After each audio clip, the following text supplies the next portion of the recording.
topics and opinions expressed in the following show are solely those of the host and their guests and not those of W4CY Radio, its employees, or affiliates. We make no recommendations or endorsements for radio show programs, services, or products mentioned on air or on our web.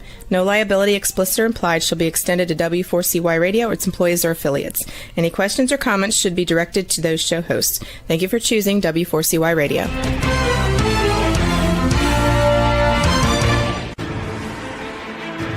What's working on purpose anyway? Each week, we ponder the answer to this question. People ache for meaning and purpose at work, to contribute their talents passionately and know their lives really matter. They crave being part of an organization that inspires them and helps them grow into realizing their highest potential. Business can be such a force for good in the world, elevating humanity. In our program, we provide guidance and inspiration to help usher in this world we all want, working on purpose. Now, here's your host, Dr. Alise Cortez.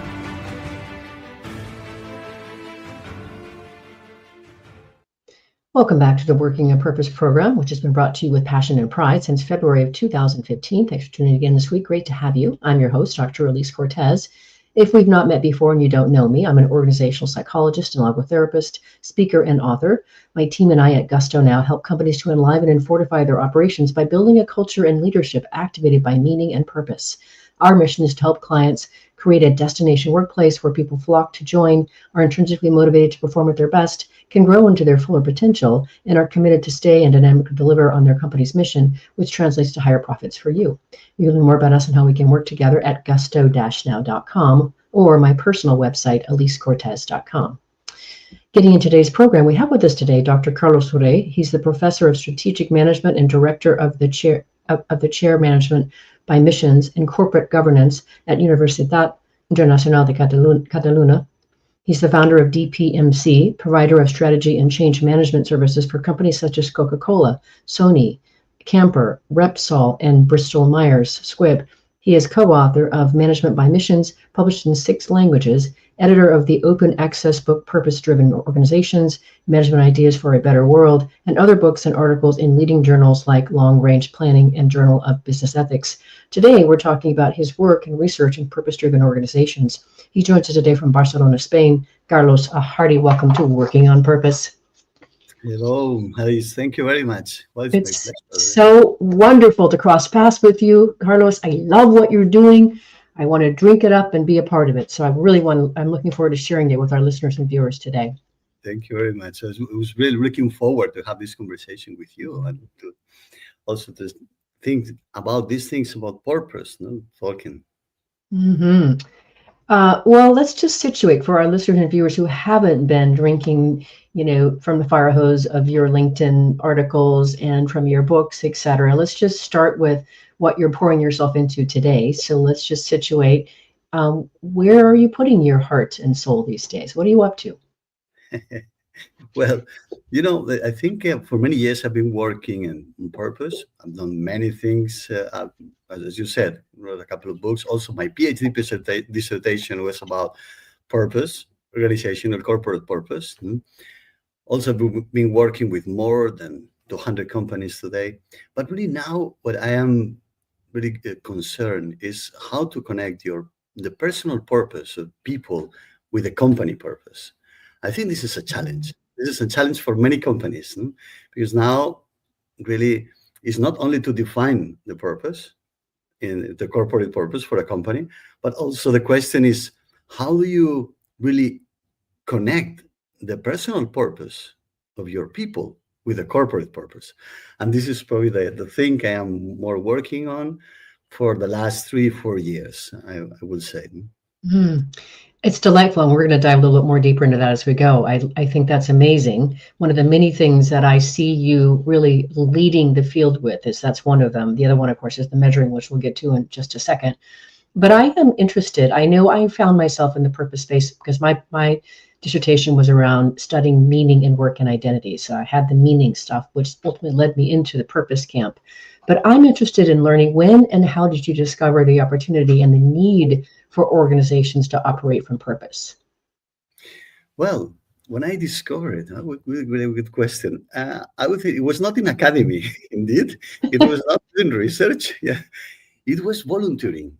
In India, I was volunteering with Mother Teresa, in India, Mother Teresa from Calcutta. Yes, I remember this in your book. Yes.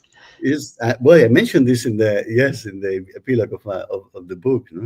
So there is where I discovered Mother Teresa was alive at that time, and I was working in a house that was called Caligat for infirm people that were living on the streets, and there was a house that we were taking care of 40 people that they were close to die.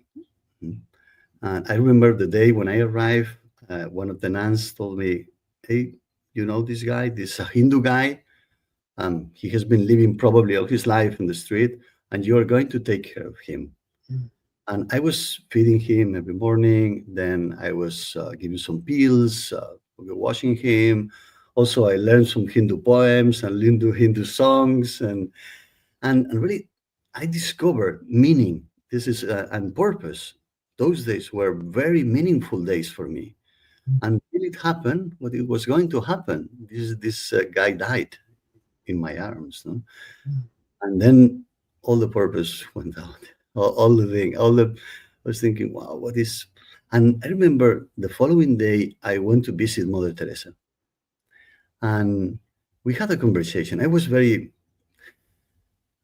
upset that I really, and also thinking about everything what happened the day before with this guy, and I was telling to Mother Teresa, what is the meaning of all this? No? I mean, what is the meaning of all this? How many people we are taking care in this house? Just 40. We have hundreds of people dying on the streets every day here in Calcutta, in the world, alone. And Mother Teresa was listening to me. When I finished, she said, "Look, Carlos, put love in everything you do, because what really counts, is not how much you do, but how much love you put in the doing." For me, that day, I will tell you, I really discovered what purpose means, because really I said, wait, now I understand why I was so happy and why that house was so purposeful and it was full of purpose. Why? Because the important thing was not how much you feed the people or how many songs you say or the poems or the time you spend with them. The important thing was the love we were putting on all those things. And this is where I discovered the importance of purpose for an organization. And I think this counts for if you're volunteering, but also it counts if you're in a factory, in a bank, in a distribution, in a hospital. I mean, this is the big discovery I made. And to be honest, for 25 years now, since then, I've been doing just one thing, just bringing this message to companies. And I think purpose is a very good channel, a very good concept, to give this meaning to the work that you are doing. The relevant thing, the important thing is not how much you do, but how much love you put in the doing. What a beautiful story, Carlos. What a great way to open our conversation for our listeners and viewers. And I would say one thing to what you just shared, and that is, of course, my whole thing about purpose is it's ultimately always about serving and helping. But I love how you've now injected the word love in there. And I'm increasingly finding that little 4-letter word is finding its way into more conversations around business than I've ever noticed it before. And I take that as a good sign. Yes. Absolutely. This is something I love to talk about love in business. No? And I think it's something, but not only love, but also friendship. It's a very important word. This is something very, very important word. We need to use friendship. This is compassion. All these things, communion. I think all these words, we need spirituality to incorporate as well into business, because business is human. So, and we cannot detach all these things from business. And purpose is a good way to discover this, because when we talk about purpose, then all these things make more sense. Purpose is not, and this I like Simon Sinek, for example, he says it's not what you do, it's why you do it. But when you talk about this, why are you doing the things? Then love is there. That's so beautiful. Yes, and so I think purpose is a very good way to connect with all these human basic things. No? Absolutely. Very much a lot of the work that I'm doing too, Carlos. To me, it just makes intimate sense, right? Immediate and intimate sense. But it seems that we need to do a little bit more persuading yet of some other folks that haven't quite gotten on the same bandwagon just yet, which is why we're doing the work that we're doing.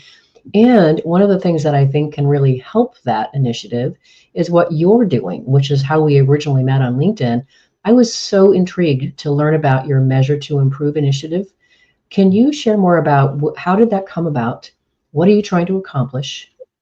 Yeah, thank you. Oh, yes, I love this one, this project, and it's very connected with the what I mentioned before, the personal connection, the personal connection with the employees, with the company, yeah. And when companies have a purpose, then normally they measure it, or they're trying to find a way to ask the different stakeholders. They ask the clients, or they ask the society. You have different certifications like B Corps, or you have also some other companies that can certify ESG certification. But I think we have missed something that is very important, is the voice of employees.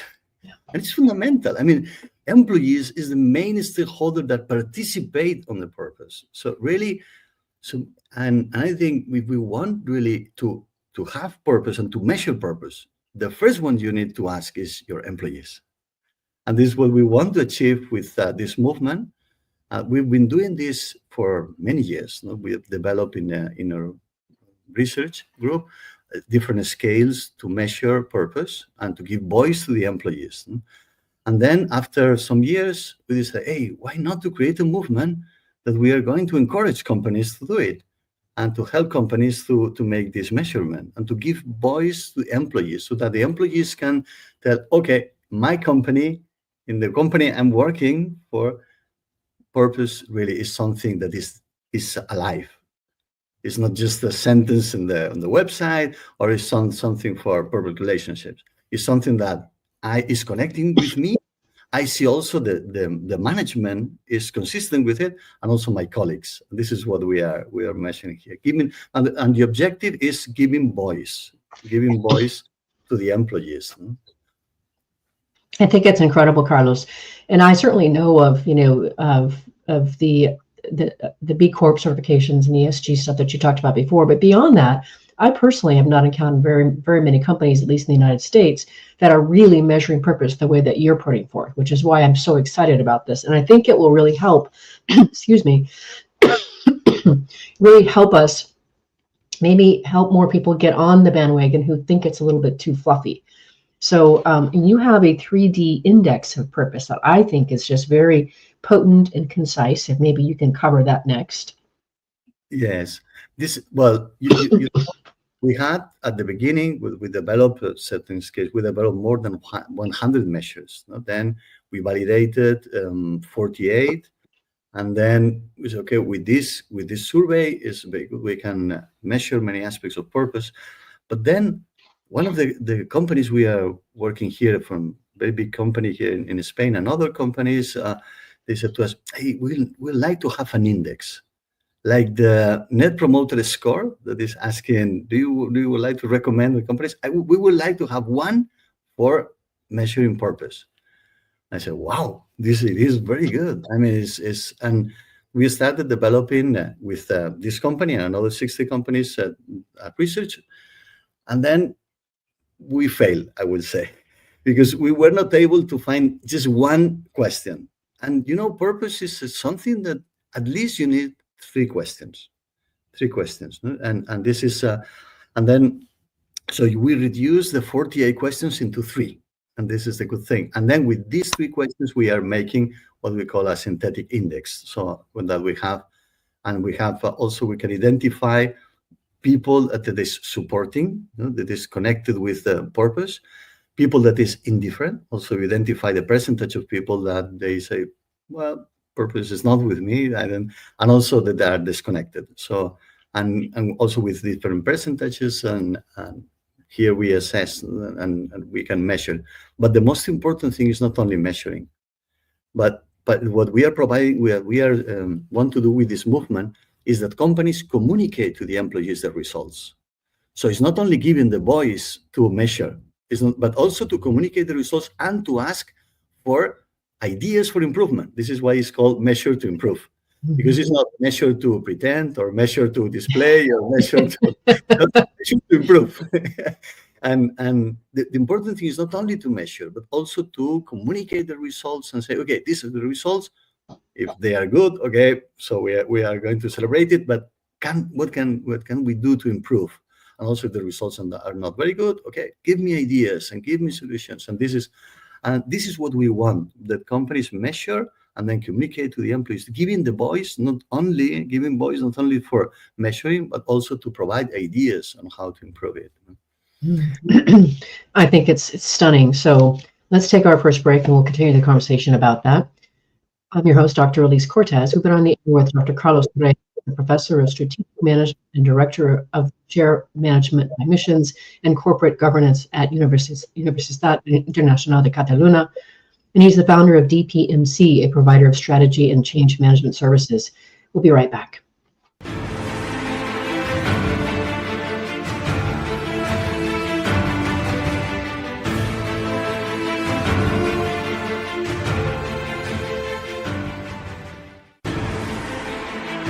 Dr. Alise Cortez is a management consultant specializing in meaning and purpose, an inspirational speaker and author. She helps companies visioneer for greater purpose among stakeholders and develop purpose-inspired leadership and meaning-infused cultures that elevate fulfillment, performance, and commitment within the workforce. To learn more or to invite Alise to speak to your organization, please visit her at alisecortez.com. Let's talk about how to get your employees working on purpose.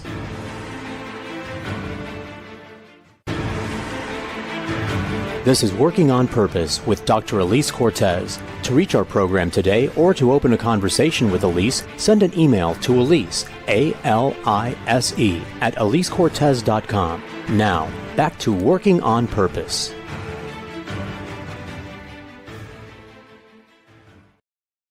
Thanks for staying with us and welcome back to Working on Purpose. I'm your host, Dr. Alise Cortez. As I too am dedicated to help creating a world where people realize their potential at work, are led by inspirational leaders that help them find and contribute their greatness, and we do business that betters the world. I keep researching and writing my own books. So my last one came out in March of 2023. It's called The Great Revitalization: How Activating Meaning and Purpose Can Radically Enliven Your Business. And I wrote that to help leaders understand the lay of the land of today's workforce. What do they want to be happy and fulfilled around? And then I offer 22 best practices to help you to put that into your culture to help make that happen. If you are just now joining us, my guest is Carlos Rey. He's the co-author of Management by Missions, published in 6 different languages, and the editor of the open access book, Purpose-Driven Organizations, Management Ideas for a Better World. So Carlos, before we go on to the next topic here, before we leave that 3D index, I wanted, if you would, to bring to life, I appreciated that you talk about how the 3D index is really designed to help empower companies to activate and internalize their purpose. And you have 3 levels of insights from through employees, correct? Yes, exactly. Would you speak to them? Coherence, authenticity, and integrity. Well, this was the initial research. No? Okay. The initial research, and this was the result of my PhD dissertation, indeed, many years ago. These were the dimensions where you need to explain what purpose. This is what is purpose, and where do you find purpose? Imagine in my case, for example, or in your case, where is purpose? And I explain it in this way. If you put your hands like this, I don't know if you see it, purpose is more or less here. Then it's head, heart, and hands. It's more or less in this area here, no? It's in the head, it's in the heart, and it's in the hands. No? And when I'm explaining this, is purpose is head. It's something that you can explain. No? It's something that you know. It's knowledge. No? And it's important, because if you don't know the purpose, you can even explain it with your own words, then. But it's not only knowing the purpose, it's not the sentence. You can have the sentence, but really it's not only, the most important thing, if we want to know your purpose, my purpose. So what you are going to look at is your hands, what you are doing. And this is the second thing, is action. So it's not only knowledge, but also hands. We're doing in action. But, if you consider just knowledge, action, knowledge, action, knowledge, action, knowledge, action, then purpose is not different than objectives, strategy, procedures, because procedures, everything is knowledge, action, and then control, and then plan, control. But purpose is this, but not only this. Also, you incorporate the heart. So it's really some motivation. And this is the most important thing, where people and companies fail sometimes. They consider just they put a sentence and then they need to implement it. And it's not only to implement it, but also to internalize it. So the most important thing is to understand that purpose is the three things at the same time. The three things at the same time is the head, is the heart, and hands. And also it's very related with what we talked before. It's putting love in the things you're doing at the end of the day. So my PhD was basically explaining in scientific words and demonstrating this with a lot of data and companies and etc. And statistics. But really, to implement purpose effectively, you need to incorporate the three things.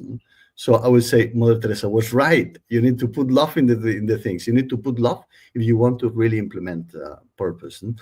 And then these dimensions that you mentioned is the connection between the head and the hands. So between what you think, what you know is your purpose, and what you're doing, this is what we call coherence. And it makes sense. But then we differentiate, because you can be coherent, but sometimes maybe your heart is not there. Let me give you an example. It's pharmaceutical companies. Some people think, oh yes, they are doing their purpose, because of course they are pharmaceutical companies, they are improving the health of people. But some people, they say, yeah, but they don't have a real purpose. Why do they so say? They are coherent, but they are not authentic. Authenticity is, we explain it, relationship between your head and your heart. There is a line that goes here to here. There is like the strings. I play the guitar. I like playing the guitar. We say that we have some strings from your head to your heart, and really, when you are practicing your purpose, these strings are moving and are making music, and this is authenticity.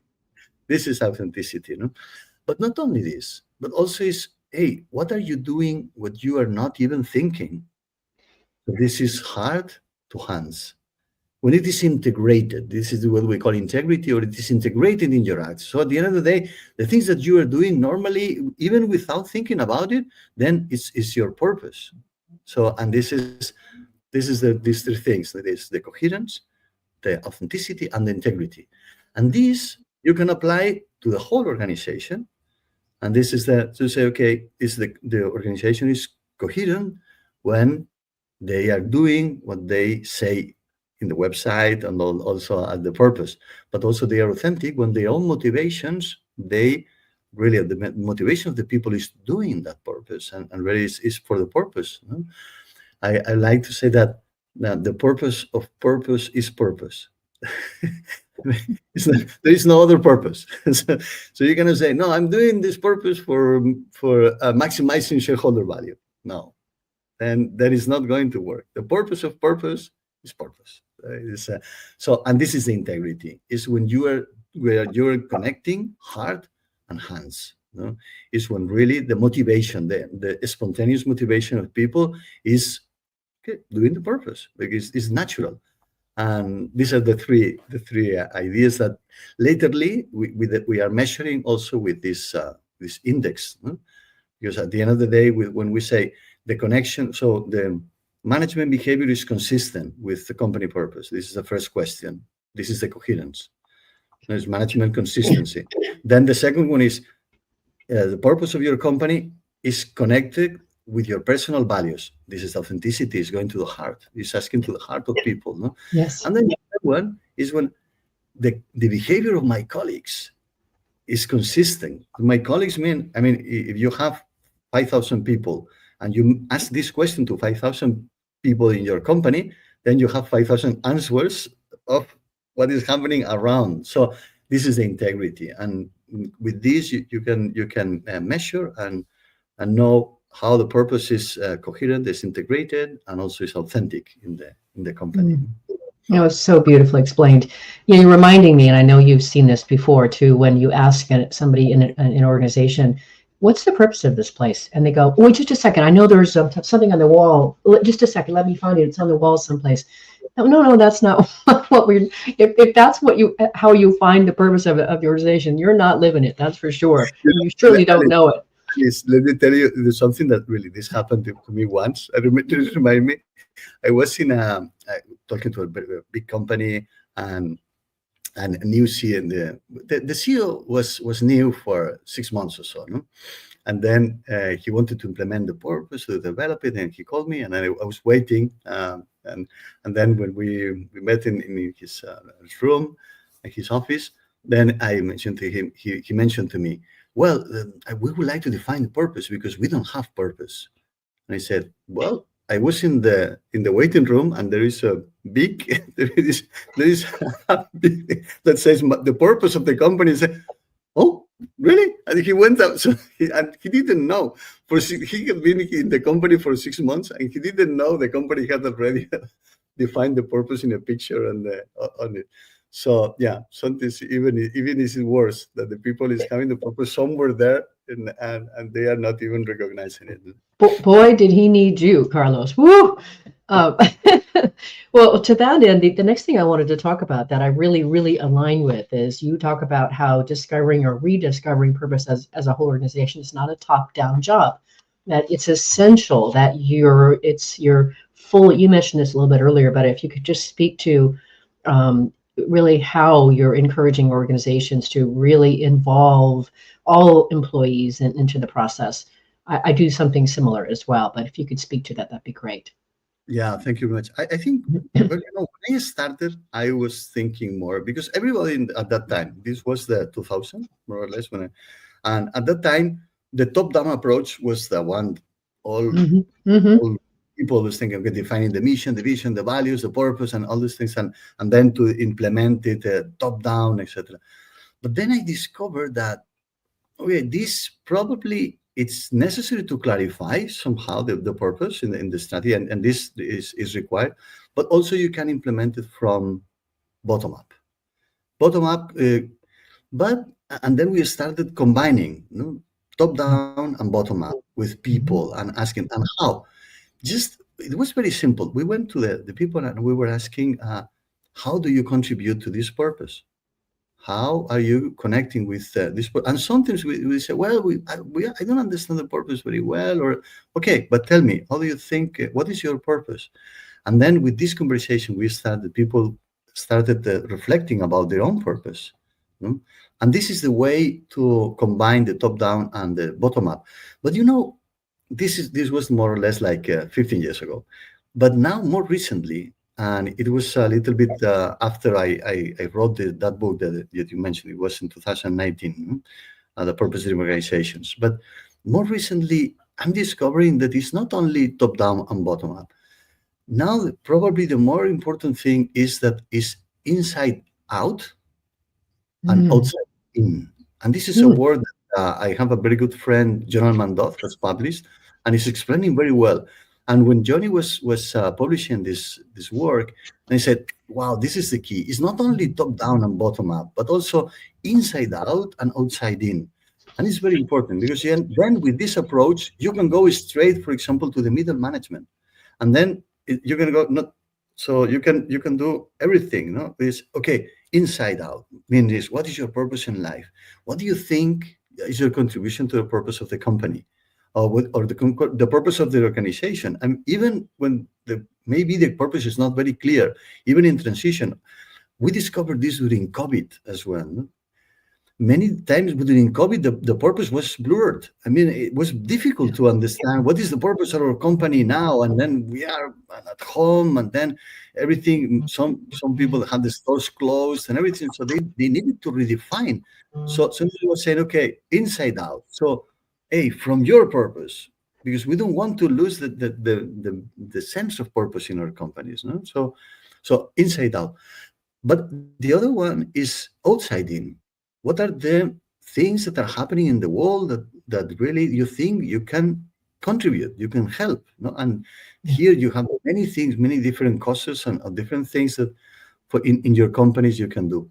So what I discovered, let's put it this top down, bottom up, inside out, outside in. Okay? But the four at the same time, and it's powerful. I mean, I've discovered for the 3-4 years, the last 3-4 years, and it's very it's a completely new way to develop purpose in organizations. No? When you are considering these two perspectives together.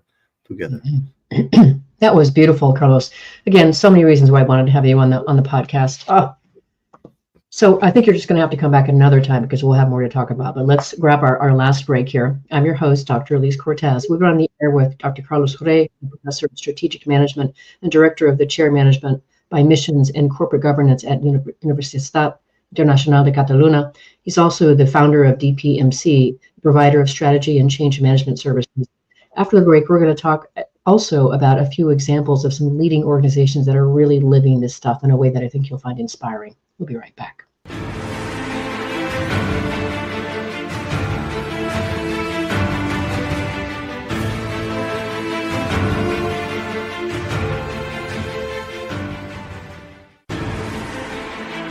Dr. Alise Cortez is a management consultant specializing in meaning and purpose, an inspirational speaker and author. She helps companies visioneer for greater purpose among stakeholders and develop purpose-inspired leadership and meaning-infused cultures that elevate fulfillment, performance, and commitment within the workforce. To learn more or to invite Alise to speak to your organization, please visit her at alisecortez.com. Let's talk about how to get your employees working on purpose.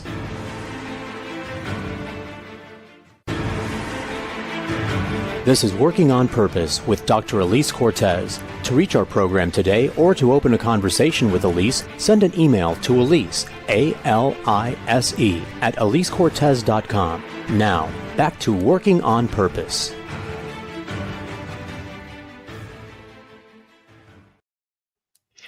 Thanks for staying with us and welcome back to Working on Purpose. I'm your host, Dr. Alise Cortez. I mentioned in the last break that my last book came out in March of 2023 called The Great Revitalization.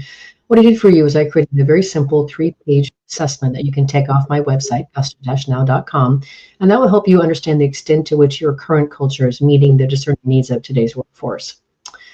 If you are just now joining us, my guest is Dr. Carlos Rey. He's the author of Management by Missions, published in 6 different languages, and the editor of the open access book, Purpose-Driven Organizations, Management Ideas for a Better World.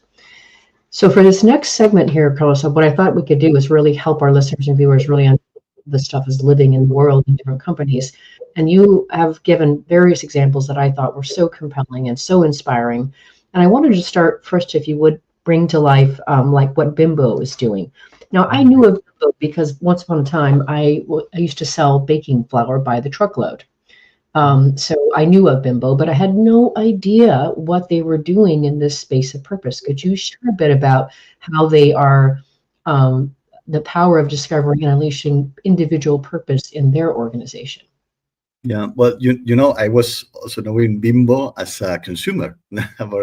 At home, when I was a kid, Bimbo was also at home, but I didn't know anything about purpose. And then one day, it was a friend that told me, Carlos, this topic that you are doing the research about purpose, I know a company that is doing this very well. So, well, what is the company? It's Bimbo in Mexico. Oh. So, okay, I didn't know even that it was Mexican. To be honest, I thought it was Spanish. It was because, and I said, wow, it's from Mexico? I said, yes. Yeah, and why do you say to me that they are living the purpose? And he explained to me something that, there's something that happened in Bimbo that one day, in Bimbo, used to have in Mexico these trucks, these trucks that they are carrying with Bimbo trucks. And then when police, it was many years ago, like 40 years ago, something like that. One of the policemen stopped the Bimbo car and asked for a bribery, something called mordida. Oh, wow. For the mordida, no? And then the other policeman said, don't ask for this because they were not going to pay. They are from Bimbo. This is an example that when this guy explained me this and said, wow, this is so in Mexico, the people know that they are going to be ethic and they prefer to have the punishment or whatever, but not to pay anything. No? And I said, wow, this is then I wrote them, and I wrote the president and Lorenzo Cerviche, and I fly to Mexico, and I asked them to have 1 week research, and we started a very good, very nice relationship. And I discovered, and I remember talking with Lorenzo Cerviche. The first day he was explaining me about the company when he founded the company, and he said, Carlos, I was going to Harvard to learn things, and then I tried to explain this to my employees, but then they were looking at me like understanding nothing. I say, I think these things for Harvard are very interesting, but maybe this is not the right way to do the things. And then I decided to listen to my people. So I decided to spend time with them and to listen. And said, I discovered something, Carlos. And he gave me a paper. And he wrote in 1952 or something like that. And the title was, "The Company Has a Soul that is made of the soul of every employee." And I said, wow, this is great when we talk about purpose. I mean, because I love to say that the purpose of a company is made of the purpose of every employee. I said, wow. So, and then he was saying to me, and the key thing, and this that you are teaching to managers and to presidents of companies, tell them, the most important thing is to feed the soul of your employees, so that they are feeding the soul of your company. So the most important thing is to feel the soul of the business. And then he said, of a good business, of a good business. Because he was a very good businessman indeed, and he was about good business, because you have to do. And then he explained me about the things, about the work, the values they have, etc. And it was very good example. They had a course, and they started. They call it the jefe, the boss. At the beginning, it was the 60s, no? The boss, el curso del jefe, the boss. El curso del jefe, no? They say, no? The boss's course, yeah. Mm-hmm. Boss's course, no? Something like that. And then in that course, they were talking about the values, the personal values, and the connection between personal values and the values of the company. 50 years ago, you imagine. And then with in the 80s, they call it the leaders course, and then etc. And it was given by the same employees, no? And I was reviewing all the exercises and everything. It was great, and so Bimbo is a very, very good example how they are doing it with more than 100,000 people. And this is a challenge, because sometimes if you have 500 people, 100 people can say, okay, this is easy to well, it's not easy, but it could be easier, no? But we have more than 100,000 people all over the world, different countries, no? And the way they are doing it is great. I learned a lot from them. I love the idea of coming and camping out and learning from a company like that. Sign me up for that. I want to do that. But specifically for our listeners and viewers, I want to bring this home for them, because I was so impressed to read this in your book, Carlos, that you said that when people come on board with Bimbo, they shortly after joining, they take one of these courses you're talking about to help reflect on their personal purpose and values relative to those of the company.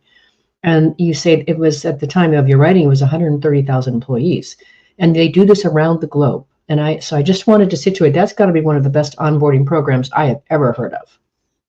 Yes, absolutely. And this, many things I learned. This, I told you, it was like 15 years ago, no? when I was doing this week, no? And then I have been implementing this with many companies, and it works. I mean, it's a practice that you can do. I mean, this is what I told you, is sometimes even maybe company for many years, they have this purpose and they have this culture, etc. No? But you can develop with this kind of training, you can develop from inside out. Yes. From inside, no, and this is a way to also to flourish the purpose that is already there in the people. No? So, and this is a way to when you are doing this, and it could happen that sometimes that people discover that this is not the company they want to work for, and also it's good. It's very which good. Is valuable, absolutely. No, of course, it's better than having people that they don't want to work and it's not aligned with the values, no? and not because they are against, or sometimes because they have a different values. And good. Beautiful. So Bimbo is really a leading example and has been for decades. That's amazing. The next one that I wanted us to talk about was the Unilever example around the brand purpose that you were talking about in your book. If you could bring that one to life. Yes, this is another one. Well, I started the conversations with Unilever here in Spain. Really, I was interested to know what they were implementing, and they developed like different programs at different levels. One was it was the time where Paul Polman was the CEO, and they started developing the purpose for the company, but also the brand purpose, and then personal purpose. And I think working at the three levels more or less at the same time, they with 1 year the difference. No, they started running these different programs. No? There is another way to trying to connect. No? Is not only company purpose with personal purpose, but also, and I think Unilever is a very good example of this, with the brand purpose, because it's a way to connect also with your customers. Yeah. So I think the big combination is the personal purpose, company purpose, and customers, clients purpose. This connection of the three is your company, your people, and your clients. And when you are connecting the three, it's magic. And this is what I think they did. I mean, they show me statistics they have, for example, when they are successful implementing the brand purpose, together with the personal purpose, they have growth that double the other brands that they are not implementing it. They double. And they have a lot of statistics and numbers, and they're investing a lot of money on this. No? And this is very, very important. But maybe the challenge on this is to maintain this connection, because then you make changes, and Unilever now has made changes, and they have a new CEO, different perspective, and then this connection. So also you need to redefine, you need to adjust, so you need to incorporate also the dynamism when we talk on this, no? And this is probably something that Unilever, I'm doing research with Unilever from time to time. We talk, and I'm following the evolution of all these things. No? And the last time it was 1 month ago, they explained, and well, now we are with these challenges. We need to really see how to make this alignment, to keep this alignment, also with the brands, also. And this is something is not static. I mean, its purpose is a living thing. So it's cultural. So and I think the key that I learned from this, from Unilever and others, that also we are implementing in companies, is this connection with the clients, with the purpose of the client, with the purpose of your people, and the purpose of your company.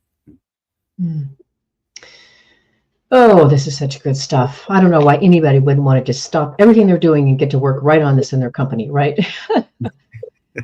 Okay, the last example I wanted us to talk about, which I was just so delighted to learn about, is you talk about how an Indian IT services company called HCL Technologies promotes what they call the Employee Passion Indicator count, which is used to identify the key passions of employees and to steer them toward jobs where they can actually put them to best use. What a concept. Yeah. Wow. It's very nice. I think, well, they did it in this way. In India, they have very good ideas like this, to put names and concepts. This passion indicator. But this is very important. I have also seen this in many other companies where we are finding, indeed, when you're touching the passion, you're touching personal purpose somehow. This is a way. At the end of the day, where you put the passion is something normally where is the best of yourself, the purpose. So is something you are passionate about. But the important thing is to keep it alive, and this is very important. This reminds me another example that I'm living these days. I can bring is a company that is called Alpha Omega in Israel. This company. It was, I received a call from the CEO like 12 years ago, and he said, I wrote an article that you published about management by missions and purpose. Can you, and I have a company where we are working 50% Arabs and 50% Jews. Mm. And I say, my goodness, how are you doing this? Yeah, serious. Well, it's not easy, but we are very committed. Because we want to be an example of peace. And we want to demonstrate that in our company, it is possible to reach peace. And this is our purpose. Can you help me to develop this purpose in the company? I said, wow. And the first thing that came to my mind was, okay, do you have any other company that is doing this? And he said, no, we are the only one in the whole Israel. Only we had an orchestra that tried to do it, and it was a failure. It was impossible to do it. So I said, okay, I have no idea how to do it, but I'm going to fly to Israel. and then I started working with them. And, this is something, because the challenge is how to keep it alive. And why I was telling you this, because now they are in a severe war, Yeah, yes. They are maintaining this commitment. They are working together, Arabs and Jews, and being assigned an example of how to live in peace and in union. And it's incredible. You cannot imagine the kind of innovation. Well, when I started working with this company, there were only 40. It was like a startup, 40 employees. Now they are in China, they are in the States, they are competing against Medtronic. They are really, so the company is incredible. And they are keeping and maintaining this commitment. Do we want to be an example of how to live in peace? And in the middle of the war. So it's something, and this is purpose, but this feel of sense of purpose. Oh my gosh, Carlos, thank you for sharing that. That is amazing. I am so encouraged and heartened by that, and I think our listeners will be as well. So it happens very fast. Our time goes together goes by very quickly. We're at the end of the program, and I think you know that this show is listened to by people around the world, and many of them are looking for new and novel ways to be able to elevate their leadership, to operate their businesses, or they're just looking for inspiration. What would you like to leave them with today? Let me repeat one thing that I already said. Something, but the most important is what I learned from Mother Teresa. Put love in everything you do, because what counts is not how much you do, but the love you put in the doing. She was saying the love you put in the doing. It's the most important thing, and for me is the summary of everything I'm doing. And to understand purpose, if you take this idea, put love in the doing, then you get 99% the idea. Oh, that is an amazing way to finish, Dr. Carlos Jorge. I am so beyond delighted to know you, to be connected to you, and you really can't get away from me now. You do understand that, right? So I'm a pretty fast runner, and I do know how to get on an airplane. So I'm sure there will be other conversations for us to have, because you're just doing too many amazing things that I'm going to need you to come back on. We'll talk about some other things, and maybe we can talk about some of the other projects that you find out about, or that you've been investigating, that will help us further show the examples of how this stuff is being lived. I think that really helps people understand, take it from the abstract, this sounds really nice, to, wow, this is how it's lived and how it actually makes a difference to the bottom line of the organization. Absolutely. Thank you very much, Alise. Very, very, very welcome, Dr. Carlos. Listeners and viewers, you're going to want to learn more about this man, Dr. Carlos Jorge, and the work he is doing to elevate the performance of companies at DPMC and his various publications. So you can start by visiting the site. It's dpmc.es for Spanish. You can go to dpmc.es/EN for English. So again, that's D like dog, P like Paul, M like Mary, C like Charles, dpmc.es. We will see you next week for another inspiring conversation on working on purpose. And remember, work is one of the best means of realizing potential and making the impact we crave. So let's work on purpose. We hope you've enjoyed this week's program. Be sure to tune into Working on Purpose, featuring your host, Dr. Alise Cortez, each week on W4CY. Together, we'll create a world where business operates conscientiously, leadership inspires impassioned performance, and employees are fulfilled in work that provides the meaning and purpose they crave. See you there. Let's work on purpose.